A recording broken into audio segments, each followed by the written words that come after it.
শুধু লক্ষ্মীর ভান্ডার প্রকল্পের 1000 টাকা নয়, এবার লক্ষ্মীর ভান্ডার প্রকল্পের সাথে সাথে বাংলার মহিলারা পাবেন প্রতি মাসে 5000 টাকা করে আরও একটি নতুন প্রকল্পের মাধ্যমে।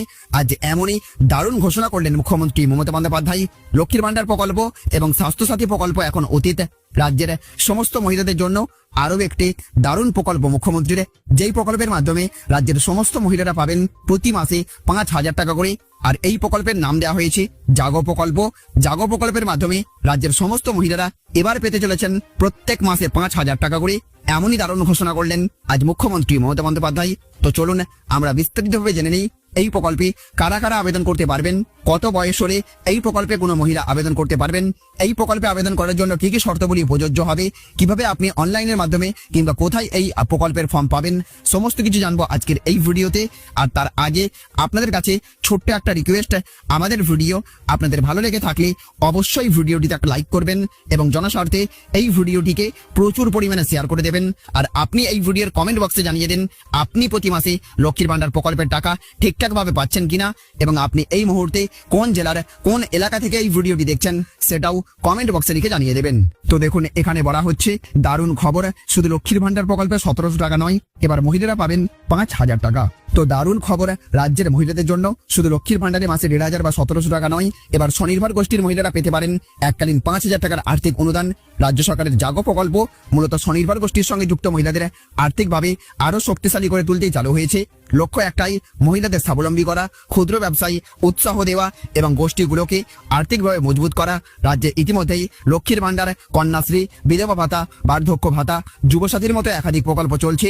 তারই মধ্যে জাগো প্রকল্প নতুনভাবে আলোচনায় এসেছে, কারণ এখানে মাসিক ভাতা নয়, সরাসরি এককালীন 5000 টাকা অনুদান দেওয়া হয়।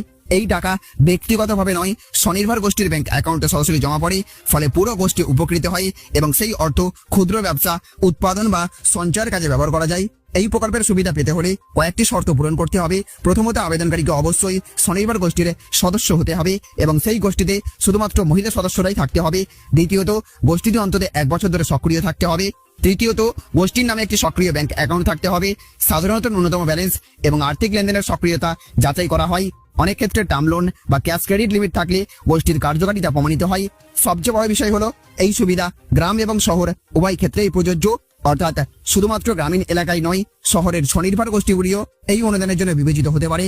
সরকারের মতে স্বনির্ভর গোষ্ঠী শুধু একজন মহিলাকে নয়, পুরো পরিবারকে অর্থনৈতিকভাবে এগিয়ে নিয়ে যায়। ছোট ব্যবসা, সেলাই, খাদ্য প্রক্রিয়াকরণ, হস্তশিল্প, মুদিখানা বা অন্য ক্ষুদ্র উদ্যোগে এই 5000 টাকার অনুদান একটি বড় সহায়তা হতে পারে।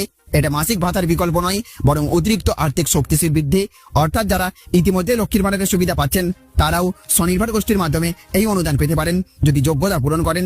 আবেদন এবং অনুমোদন সংক্রান্ত বিস্তারিত জানতে স্থানীয় পঞ্চায়েত, ব্লক অফিস বা সংশ্লিষ্ট দপ্তরের সঙ্গে যোগাযোগ করা উচিত। নিজের গোষ্ঠীযোগ্য কিনা তা যাচাই করে তবেই আবেদন করুন। সব মিলিয়ে বলা যায়, মহিলাদের আর্থিক ক্ষমতায়নের পথে আরও একটি বড় পদক্ষেপ হলো জাগো প্রকল্প। এটি শুধু টাকা দেওয়ার বিষয় নয়, বরং মহিলাদের আত্মনির্ভরতার পথে এগিয়ে দেওয়ার এক গুরুত্বপূর্ণ উদ্যোগ। যদি এই তথ্যটি আপনার উপকারী মনে হয় তাহলে লাইক করুন, বন্ধুদের সঙ্গে শেয়ার করুন এবং এমন গুরুত্বপূর্ণ আপডেট পেতে সাবস্ক্রাইব করে সঙ্গে থাকুন। সবাই ভালো থাকবেন, সুস্থ থাকবেন।